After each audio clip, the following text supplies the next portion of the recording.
কাদম্বিনী বিচার চেয়ে যখন সারা দেশ উত্তাল, তখন সাংবাদিকরাও পিছিয়ে নেই তার বিচারের দাবিতে সরব হওয়ায়। শুক্রবার মেট্রো চ্যানেলের সামনে জমায়েত করে কাদম্বিনী বিচারের দাবিতে মুখরিত হলেন প্রবীণ নবীন সহ সমস্ত মাধ্যমের সাংবাদিকরা। তবে নিঃশব্দ মৌন মিছিলের মাধ্যমে নিজেদের দায়িত্ব পালন করার জন্য রাস্তায় নামলেন সাংবাদিকরা। তাদের মুখেও একটাই দাবি, কাদম্বিনী বিচার চাই, দোষীদের দৃষ্টান্তমূলক শাস্তি চাই।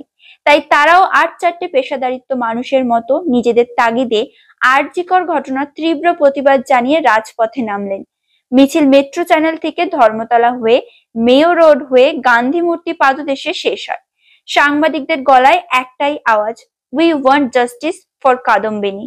বলা উচিত আমরাও পথে নামছি, কারণ আপনিও আমারই মধ্যে পড়েন, আমাদের মধ্যেই পড়েন। এটা সাংবাদিকদের মিছিল এবং ঠিক যেরকমভাবে আমরা প্রত্যেক দিন আমাদের বিভিন্ন কর্মসূত্রে বিভিন্ন জায়গায় খবরের কাগজ, ডিজিটাল মিডিয়াম, টেলিভিশন, সেখানে খবর যেমন পৌঁছে দিচ্ছি, ঠিক একই রকমভাবে আমরাও এই রাজ্যে বাস করি, এই দেশের নাগরিক, ফলে আমাদেরও একটা নাগরিক পরিচিতি আছে এবং সেই জায়গা থেকে আমরাও তো সত্যিই তিলোত্তমার বিচার চাই।